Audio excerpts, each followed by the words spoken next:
Madame, monsieur, bonsoir. Personne n'est à l'abri d'un accident, d'une maladie. Une fois soigné, quand le patient ne peut exercer son ancien métier, il faut penser à une reconversion qui tient compte des nouvelles possibilités du salarié. Le domaine de Périeux dans l'Ain est spécialisé dans les formations pour adultes, dont la grande majorité a déjà une expérience professionnelle. Le centre propose des requalifications dans les domaines du tertiaire, de l'électronique, de l'électrotechnique et de l'horticulture, afin que chacun puisse enfin retrouver une place dans le monde professionnel. Ouvert en 1951, le domaine de Périeux est un centre de formation professionnelle spécialisé dans l'accueil des personnes handicapées.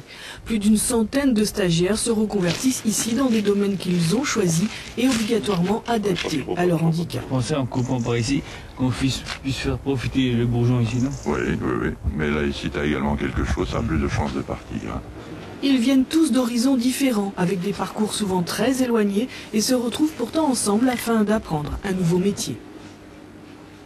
Je travaillais chez les personnes âgées, donc ça n'avait aucun rapport, mais disons que j'ai eu des problèmes de santé et j'ai demandé une formation.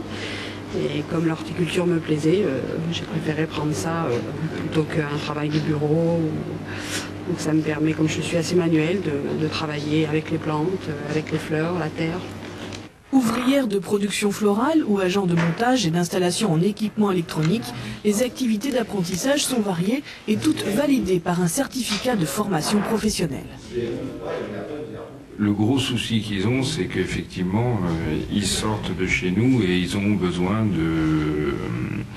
de former leur expérience et qu'ils redémarrent en tant que débutants. Et c'est pas toujours évident de pouvoir redémarrer en tant que débutant. Donc, d'après le schéma, ce que je vais te demander, c'est de me faire varier la fréquence de 100 kHz et tu vas me la faire varier à peu près tous les 500. Voilà. Moi, je pense que c'est une question de volonté et qu'effectivement, arriver à ces âges-là, plutôt que de se lamenter sur son sort, il faut plutôt se dire qu'on est dans les dernières limites pour essayer de se reclasser professionnellement. Et donc, avec de la pêche, je pense que c'est faisable. Agent administratif ou comptable d'entreprise, là aussi, les formations sont adaptées aux activités actuelles des sociétés. Ce que vous voulez réintégrer, c'est quoi? C'est la provision l'année dernière? Oui. Non, donc là, vous devez prendre réellement les salaires de l'année et le calculer que sur les salaires de l'année. C'est très individuel, quoi. Si j'ai un souci, une chose que je ne comprends pas, je vais voir le formateur. Est-ce que vous pouvez me faire un cours sur telle chose? D'accord. On sort, il signale à tout le monde qu'il va faire ce cours. Et s'il y a d'autres personnes intéressées, on y va. Les examens que nous faisons passer à nos stagiaires sont corrigés par des professionnels. Donc un formateur qui continuerait d'enseigner des choses qui seraient obsolètes serait tout de suite pénalisé, puisque le professionnel lui dirait arrêtez de former à ce genre de choses, ça ne se fait plus. À la suite d'un accident du travail, Catherine a dû abandonner son poste d'ouvrière dans une usine d'emballage.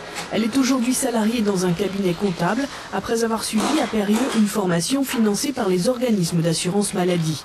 Des études un peu forcées pour Catherine qui avait abandonné ses cours de gestion comptabilité au lycée. C'est une seconde chance, oui, effectivement. Parce que bon, c'est vrai qu'à l'usine, c'était bien, mais bon, on perd un petit peu la notion de ce que j'aimais au départ, et puis c'est un autre début, on va dire. Moins de 10 ans après son accident de moto tout-terrain qui l'a rendu paraplégique, Jean-Pierre s'est installé à son compte. Passionné par les chevaux et la création d'entreprises, il a suivi une formation de sellier dans le sud-ouest et a monté son propre atelier à Varambon, dans l'Ain. Le métier de sellier, c'est pas seulement l'équitation, ça peut être aussi la création, hein, dans de la bagagerie, dans de la maroquinerie, des choses comme ça. Donc ça me laissait une ouverture d'horizon autre que le milieu de l'équitation.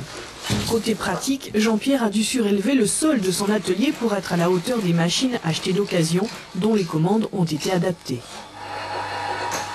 Il a fallu créer une commande. En fait, comme je ne me sers absolument pas des jambes et que toutes les commandes sont aux pieds, j'ai pensé à une commande buccale, tout simplement. Ils sont 570 000 handicapés en Rhône-Alpes. La plupart aspirent à une réelle intégration professionnelle. Leurs compétences sont multiples, parfois insuffisantes, mais un accidenté de la vie bénéficie aussi d'une législation qui lui permet de se préparer à exercer un vrai métier et ainsi, pourquoi pas, comme Jean-Pierre, à devenir indépendant.